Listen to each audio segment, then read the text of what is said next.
नमस्कार, मैं हूं श्वेता। दिल्ली यूपी में आपका स्वागत है। खबरों के बढ़ने से पहले एक नजर डालते हैं आज की सुर्खियों पर। स्कूलों में छात्रों को मिलेगा रेबीज बचाव का विशेष प्रशिक्षण। छात्रवृत्ति वितरण में प्रयागराज ने बनाया नया बड़ा रिकॉर्ड। अग्निशमन यंत्र नहीं तो बसों को नहीं मिलेगा फिटनेस प्रमाण पत्र। अब मेरिट के आधार पर होगा ARP का चयन। श्री चरनी ने बनाया इतिहास, तोड़ा पूनम यादव का रिकॉर्ड। चलिए एक नजर डालते हैं शाम तक की बड़ी खबरों की ओर विस्तार से। छात्रवृत्ति वितरण में प्रयागराज ने बनाया नया बड़ा रिकॉर्ड। उत्तर प्रदेश सरकार की पिछड़ा वर्ग दशमोत्तर छात्रवृत्ति और शुल्क प्रतिपूर्ति योजना ने आर्थिक रूप से कमजोर छात्रों को उच्च शिक्षा से जोड़ने में बड़ी भूमिका निभाई। वित्तीय वर्ष 2025-26 में 27 लाख से अधिक छात्रों को इसका लाभ मिला, जिसमें प्रयागराज 1,69,000 लाभार्थियों के साथ प्रदेश में पहले स्थान पर रहा। गाजीपुर, आजमगढ़, जौनपुर और वाराणसी भी शीर्ष जिलों में शामिल रही। योजना से छात्राओं और ट्रांसजेंडर्स को भी लाभ मिला है। 2 लाख रुपए वार्षिक आय सीमा वाले परिवारों के छात्र पात्र हैं और DBT के माध्यम से छात्रवृत्ति राशि सीधे बैंक खातों में भेजी जा रही। स्कूलों में छात्रों को मिलेगा रेबीज बचाव का विशेष प्रशिक्षण। प्रदेश के स्कूलों में छात्रों और शिक्षकों को रेबीज से बचाव के लिए विशेष प्रशिक्षण दिया जाएगा। बढ़ती पशु काटने की घटनाओं को देखते हुए स्वास्थ्य और पशुपालन विभाग मिलकर के यह अभियान चलाएंगे। प्रशिक्षण में छात्रों को घाव को 15 मिनट तक साबुन और पानी से धोने, एंटीबायोटिक लोशन लगाने और तुरंत एंटी रेबीज टीका लगाने की जानकारी दी जाएगी। डमी प्रदर्शन के जरिए प्राथमिक उपचार भी सिखाया जाएगा। स्कूलों में साबुन और लोशन किट उपलब्ध कराने की योजना है। रिपोर्ट के अनुसार वर्ष 2024 में रेबीज से 154 मौतें हुई और 37 लाख से अधिक लोग प्रभावित हुए। अग्निशमन यंत्र नहीं तो बसों को नहीं मिलेगा फिटनेस प्रमाण पत्र। लखनऊ अलीगंज अग्निकांड के बाद उत्तर प्रदेश परिवहन विभाग ने यात्री सुरक्षा के लिए 30 दिन का विशेष जांच अभियान शुरू किया। इस अभियान में स्लीपर, स्कूल, स्टेज कैरीज और कॉन्ट्रैक्ट कैरीज बसों में अग्निशमन यंत्रों की उपलब्धता, क्षमता और कार्यशीलता की जांच होगी।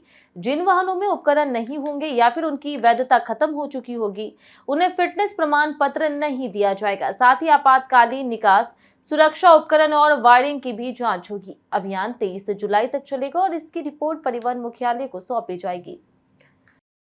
अमरनाथ यात्रा के लिए सेवादारों का पहला जत्था हुआ रवाना।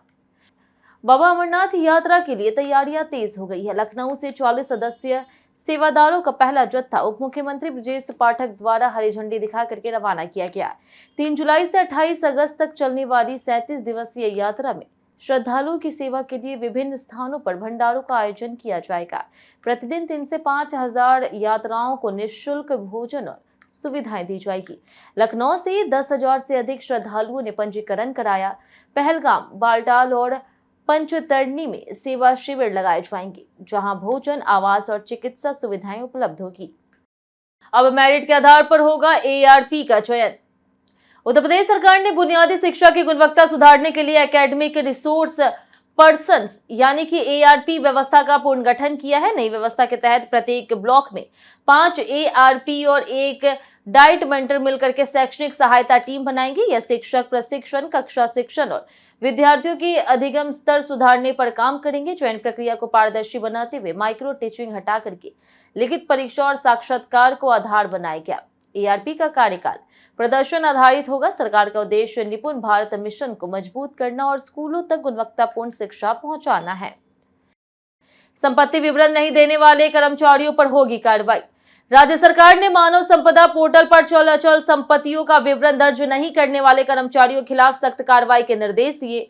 मुख्य सचिव SP गोयल ने विभागों को ऐसे कर्मचारियों पर विभागीय कार्रवाई शुरू करने को कहा। 10 मार्च 2026 तक विवरण जमा न करने वाले कर्मचारियों की पदोन्नति, ACP, विदेश यात्रा और प्रतिनियुक्ति पर रोक लगाई जाएगी।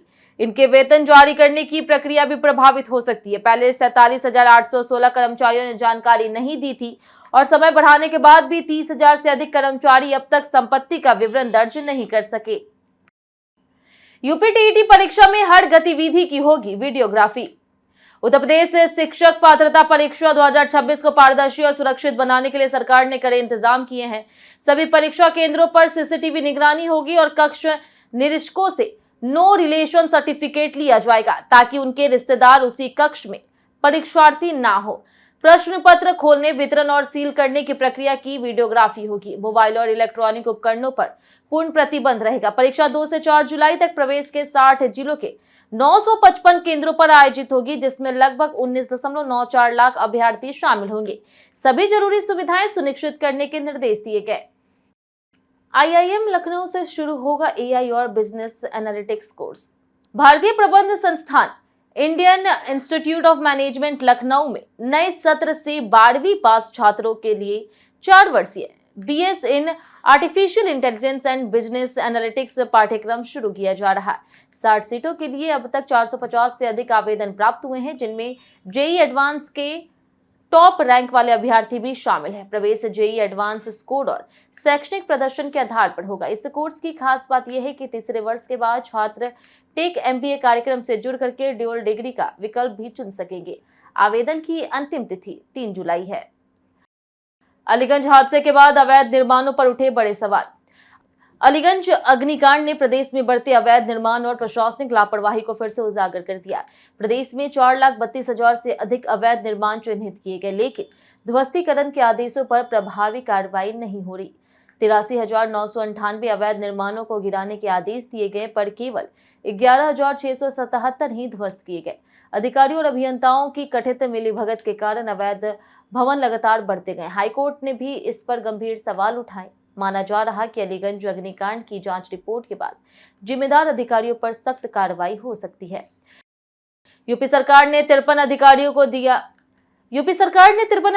किया पदोन्नत। प्रदेश सरकार ने प्रांतीय प्रशासनिक सेवा वर्ष 2000 बैच के 53 अधिकारियों को 6,600 ग्रेड पे में पदोन्नत कर दिया है। इनमें राज्य के विभिन्न जिलों में कार्यरत कई एसडीएम और प्रशासनिक अधिकारी शामिल हैं।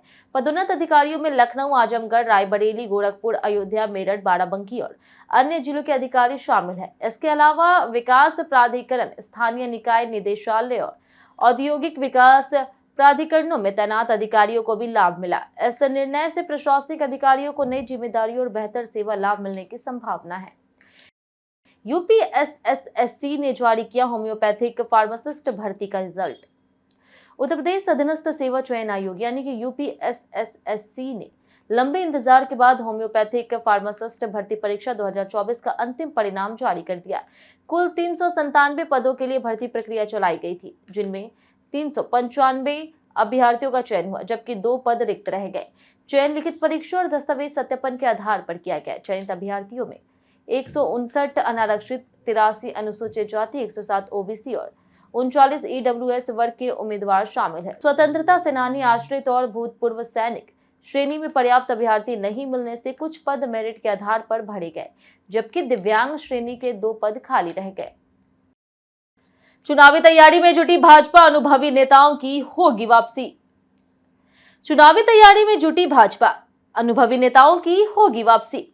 भाजपा ने साफ संकेत दिए हैं कि चुनावी तैयारियों के बीच पुराने और अनुभवी नेताओं को नजरअंदाज नहीं किया जाएगा। प्रदेश इकाई, मोर्चे और क्षेत्रीय टीमों में जगह नहीं पाने वाले नेताओं को सेल प्रोजेक्ट, चुनाव समिति और अन्य संगठनात्मक इकाइयों में जिम्मेदारी दी जाएगी। पार्टी खास तौर पर उन नेताओं को प्राथमिकता देगी जो पहले किसी क्षेत्र के प्रभारी रह चुके हैं, जिनकी जाति और क्षेत्रीय पकड़ मजबूत है। इसके साथ ही निगम, आयोग, बोर्ड और प्राधिकरणों में खाली पदों पर भी ऐसे चेहरों को मौका देने की तैयारी है। भाजपा का मकसद चुनाव से पहले अनुभवी नेताओं को सक्रिय बनाए रखना और उनके राजनीतिक अनुभव का चुनावी लाभ उठाना है। राम मंदिर विवाद के बीच केजरीवाल का अयोध्या दौरा। अरविंद केजरीवाल अयोध्या पहुंचे और राम मंदिर में रामलला तथा हनुमानगढ़ी में दर्शन किए। यह दौरा राम मंदिर चढ़ावा चोरी विवाद के बीच हुआ, जिसे लेकर के राजनीतिक चर्चाएं तेज है। केजरीवाल ने साधु संतों से मुलाकात की और शाम को प्रेस कॉन्फ्रेंस करने की बात कही। उन्होंने पहले यूपी सरकार पर एसआईटी जांच को लेकर के सवाल उठाए थे और इसे लीपापोती बताया था। वहीं इस मामले में 8 लोगों की गिरफ्तारी हो चुकी है और एफआईआर दर्ज है। सरकार ने कहा है कि दोषियों पर सख्त कार्रवाई की जाएगी और जांच जारी है। वक्फ बोर्ड विवाद में सीईओ पर गिरी गाज।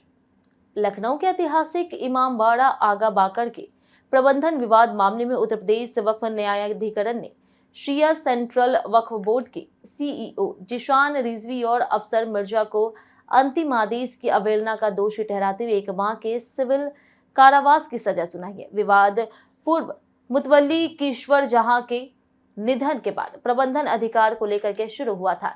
न्यायाधिकरण ने पहले प्रबंधन से जुड़े आदेश पर रोक लगाई थी, लेकिन बाद में नया पत्र जारी कर उसे लागू करने का प्रयास किया गया। पीठ ने इसे न्यायालय के आदेश का सीधा उल्लंघन और अवमानना माना। श्री चन्नी ने बनाया इतिहास, तोड़ा पूनम यादव का रिकॉर्ड। भारत ने बांग्लादेश को 5 विकेट से हरा करके आईसीसी वुमेन्स टी20 वर्ल्ड कप 2026 के सेमीफाइनल की ओर मजबूत कदम बढ़ाया। इस मैच में भारत की स्पिनर श्री चन्नी ने शानदार प्रदर्शन करते हुए 2 विकेट लिए और एक वर्ल्ड कप एडिशन में भारत की ओर से सबसे ज्यादा विकेट लेने वाली गेंदबाज बन गई। उन्होंने पूनम यादव का 10 विकेट का रिकॉर्ड तोड़ दिया। अब चन्नी 12 विकेट के साथ अमेलिया केर के 15 विकेट के रिकॉर्ड से सिर्फ 3 विकेट दूर है। भारत को सेमीफाइनल में पहुंचने के लिए ऑस्ट्रेलिया के खिलाफ अगला मैच जीतना जरूरी है। इसी के साथ बढ़ते हैं आज के सवाल की ओर। आज का सवाल है, क्या कानून व्यवस्था पहले से बेहतर हुई है या अभी भी डर बना है? आप अपना जवाब हमें हमारे कमेंट सेक्शन में लिखकर जरूर बताएं। आज के लिए इतना ही। उत्तर प्रदेश की तमाम खबरों के साथ बने रहने के लिए देखते रहे डेली यूपी, और साथ ही यूट्यूब चैनल पर देखें, चैनल को सब्सक्राइब कर दें, और अगर आप फेसबुक पेज पर देख रहे हैं तो लाइक और फॉलो जरूर करें।